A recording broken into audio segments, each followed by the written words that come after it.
Bonjour ou bonsoir à tous, j'espère que vous allez bien. Dans cette vidéo, nous allons revenir plus en détail sur l'atome et l'organisation du tableau périodique.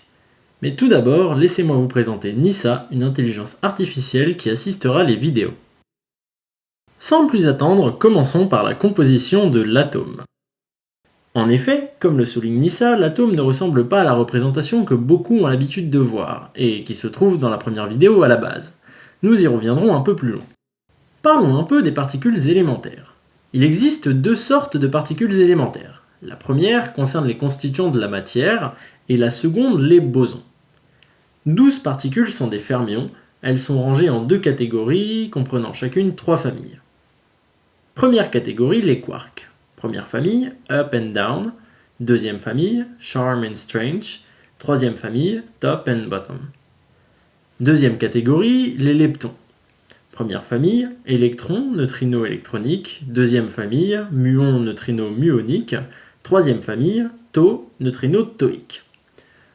Pour former un proton, par exemple, il nous faut 2 quarks up et 1 quark down. De même, pour former un neutron, il nous faut 2 quarks down et 1 quark up. De leur côté, les bosons comprennent les gluons, les photons, Z, W+, et moins, ainsi que le boson de Higgs.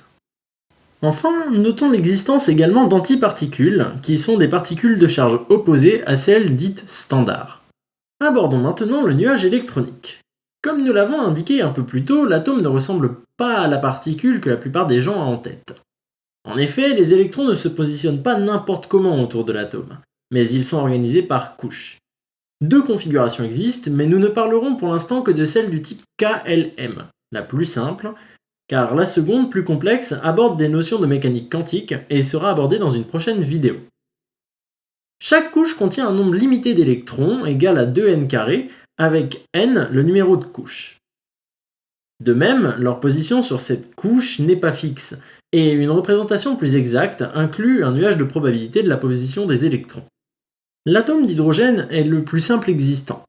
Son noyau se compose d'un proton et d'un neutron, et son nuage électronique ne possède qu'un électron. C'est aussi le premier atome au sein du tableau périodique. Sans transition, passons donc à l'organisation du tableau. Commençons par rappeler le contenu d'une case. Le Z en exposant représente le numéro atomique. Il est égal au nombre de protons présents dans le noyau. Connaissant le nombre de protons, il est alors possible d'extrapoler le nombre d'électrons de l'atome, ce dernier en ayant exactement autant que de protons. Le X au milieu représente quant à lui le symbole de l'élément chimique. Enfin, le A en indice correspond au nombre de masses. Il s'agit de la masse moyenne de tous les isotopes existants du noyau. On peut s'en servir afin de déterminer le nombre de nucléons, protons plus neutrons, présents dans le noyau. Le tableau est organisé en périodes et groupes. Les périodes sont au nombre de 7 et correspondent à une ligne. Quant aux groupes, ils sont au nombre de 18 et correspondent aux colonnes. Les éléments d'un même groupe possèdent le même nombre d'électrons sur leur couche externe. De fait, ils forment le même nombre de liaisons covalentes. Le tableau comporte 10 familles en dehors de l'hydrogène. Les métaux alcalins, les métaux alcalino-terreux, les métaux de transition, les autres métaux, les métalloïdes, les non-métaux, les halogènes, les gaz rares, les lanthanides et les actinides. Chaque famille possède des propriétés similaires. Le tableau nous permet également de regrouper plusieurs informations concernant les atomes qui s'y trouvent. Commençons par les deux premières que l'on retrouve au niveau d'une case du tableau, le numéro ainsi que la masse atomique. Plus on avance, c'est-à-dire en se déplaçant vers la droite ou vers le bas, plus ces deux nombres vont croissant. Notons qu'il existe cependant quelques exceptions pour lesquelles la masse atomique n'est pas strictement croissante.